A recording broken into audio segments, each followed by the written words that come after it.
மக்களே வணக்கம் மக்களே. இப்போ நம்ம எங்கே வந்திருக்கோம்? குளிஞ்சாடி வந்திருக்கோம். குளிஞ்சாடி பக்கத்தில் கருமாச்சி பாளையத்துக்கு வந்திருக்கோம். ஆமாங்க, இங்கே வந்து நான் சொல்லுறதுன்னா ஒரு நண்பர் ஒருத்தர் என்ன பண்ணுறாருன்னா சாயந்தரம் ஈவினிங் டைம் சரிங்களா, மாலை வகுப்பு எடுக்கிறாப்புல பசங்களுக்கு எல்லாம் சரிங்களா. பசங்களுக்கு வந்து இலவசமாக எடுக்கிறாப்புல, அதுவும் சாதாரணமாக படிக்கல, எம்ஏ வரைக்கும் படிச்சிருக்காப்புல.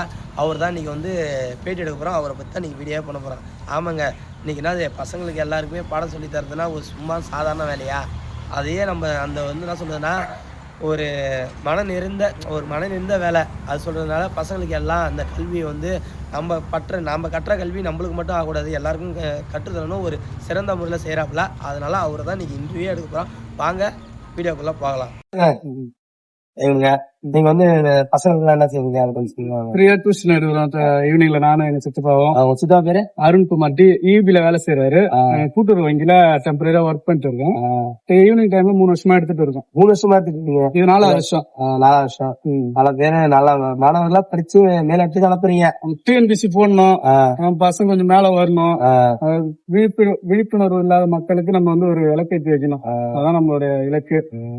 வீட்டுக்கு ஒரு அரசு ஊழியர், அதான் எங்களோட இலக்கா நாங்க பயணிக்கிறோம். அது வரைக்கும் சந்தோஷம், மகிழ்ச்சி. நான் ரொம்ப இது பண்றீங்க.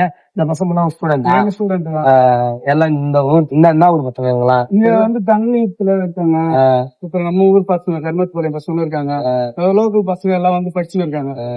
யார் வேணா வரலாம், ஃப்ரீதான். ஆமா ஃப்ரீதான். நம்ம குளிநாடு சரௌண்டிங்ல யாரு வேணா வரலாம், யாரு வந்தாலும் ஓகே ஓகே. எல்லாம் படிக்கணும். அதுக்கப்புறம் போஸ்ட் இது பண்றீங்களா பசங்களுக்கு விளையாட்டுத்துறை எல்லாம்? அதெல்லாம் பண்றோம். ஆமாங்க மக்களே, இதை மட்டும் புரிஞ்சுக்கலாம் சரிங்களா. ஆமாங்க, நம்ம என்ன சொல்றது, நம்ம சமூகத்துல இப்ப நடக்க வேண்டியது என்ன சொல்றதுன்னா மது இல்லாம சரிங்களா, ஆமா போதை இல்லாத சமுதாயத்தை உருவாக்க வேண்டும் என்றால் விளையாட்டுத்துறையில் ஆர்வம் காட்ட வேண்டும். அவன் எவன் ஒருத்தவன் விளையாட்டுல ஆர்வம் காட்டுறானோ அவன் எந்த ஒரு மது பழக்கமோ எந்த ஒரு இதுவுமே செய்ய முடியாது. ஏன்னா அவங்க எய்ம் புள்ள எங்க போவோம்?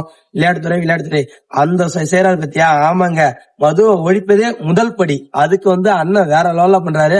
அதுவும் விளையாட்டுத்துறையில ரொம்ப ஆர்வம் காட்டுறாரு. முக்கியங்க, உண்மையிலுமே அதான் முக்கியம் சரிங்களா. விளையாட்டுத்துறையில எவன் ஒருத்தவன் விளையாட்டுத்துறையில ஆர்வம் காட்டுறானோ அவன் எந்த இதுவும் போக மாட்டான், எதுவுமே சரிங்களா. அந்த ஊரும் செழிப்பா இருக்கும், அந்த மக்களும் நல்லா இருப்பாங்க, நாடே வளர்ச்சி ஆயிடும் சரிங்களா. எந்த ஒரு இது இருக்காது. அதுல வந்து அண்ணன் வந்து முக்கியமா ஒரு பங்கெடுப்பு இருக்காரு சரிங்களா. பசங்களுக்கு ஒரு விழிப்புணர்வு பண்றது, விளையாட்டுத்துறை ஆர்வப்படுத்துறது, முக்கிய கான்செப்டே அதான் சரிங்களா. ஆமாங்க, மது இல்லாமல் போதையில்லா சமுதாயத்தை உருவாக்க வேண்டும் என்றால் நாம விளையாட்டுத்துறையில் ஆர்வம் காட்ட வேண்டும். அதை வந்து அண்ணன் சூப்பரான முறையில செஞ்சிடறாரு. பசங்களுக்கு எல்லாமே செய்யறாப்ல சரிங்களா. அதுல வந்து இந்த அண்ணனுக்கு நம்ம பெருமைப்படுத்த வேண்டியதான். ஆமாங்க, எப்பவுமே பெருமைப்படுத்திட்டீங்களா தம்பிங்களா? அதுக்காண்டி அண்ணனுக்கு என்ன கேட்டீங்க? ஆமாங்க, இதுதான் ஃபர்ஸ்ட் ஒரு நாம சொல்லலாம் எத்தனையோ கெத்துன்னு, இதான் உண்மையிலுமே கெத்து சரிங்களா. படிச்ச படிப்பை வீணாக்க கூடாது, அது 10 பேருக்கு பயன்படுன்னு நினைக்கிறாருல அண்ணன். மனசுக்கு உண்மையிலுமே சொல்றேன், நல்லா இருப்பாரு சரிங்களா. அவரும் நல்லா இருப்பாரு, அவங்க குடும்பம் நல்லா இருக்கும் சரிங்களா.